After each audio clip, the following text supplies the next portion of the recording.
In today's video, hear from Knight Lancaster, attorney and CPA, on the importance of trust accounts and proper software.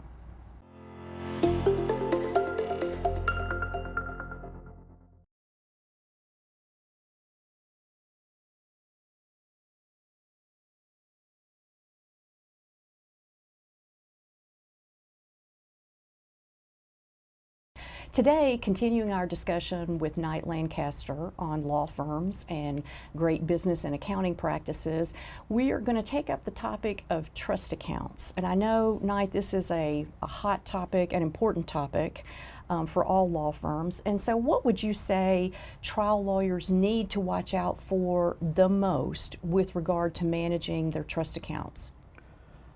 I'd say first and foremost, you need one person directly responsible and on point for your trust accounts. And what I mean by that is the team approach of everybody kind of pitching in or multiple hands in the pot.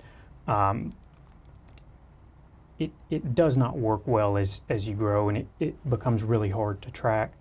As far as one or two really important things I see happen that are a little dangerous, or I will see firms cut trust checks from settlements while funds are still pending. That's really a pretty significant risk that I think a lot of attorneys may not even know that it's an issue or that it's dangerous, but I see that a fair amount of the time. And then I also will see occasionally firms that will pull funds from trust for reimbursement for their fees prior to cutting and doing the full disbursement. And I think firms are so much better off if they would just wait until they're fully ready to handle a settlement and have that fully complete signed disbursement sheet, as opposed to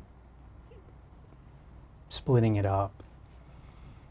And so would you say, I know in the past, a good rule of thumb was 10 business days for a settlement check before disbursement. Is that still true, or do you recommend more? I think 10 days is fair. I mean, there can always be, depending on federal holidays, can always make it a little different, but I think 10 days is a good rule of thumb.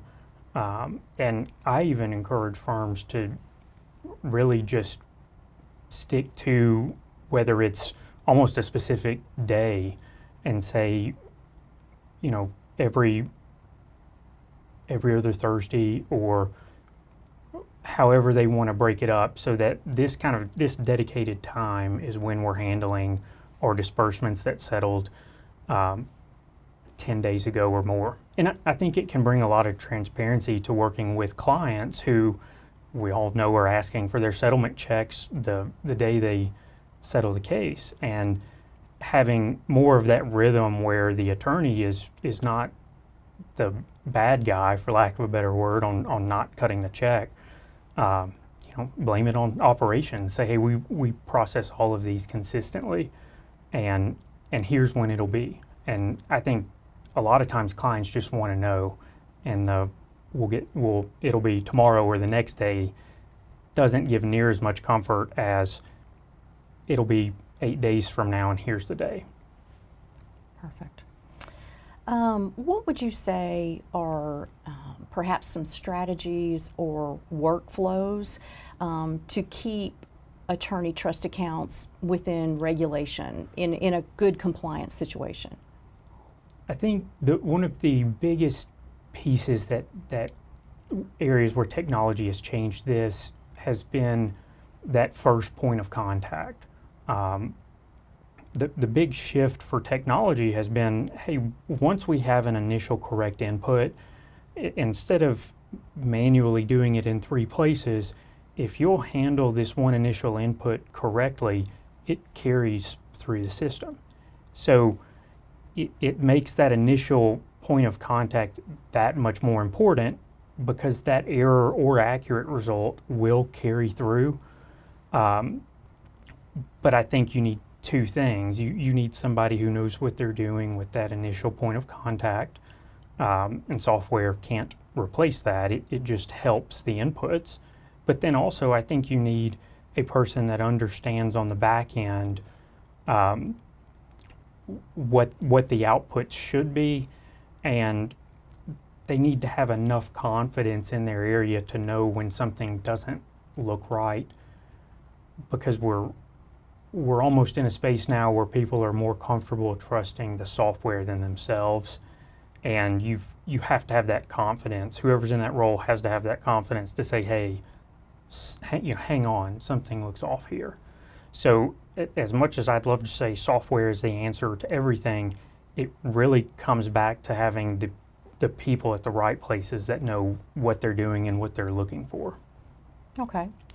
And one final item, and I know everybody hates this word, as I do myself, but from an audit perspective, is there a best practice recommendation other than standard, bank reconciliation at the end?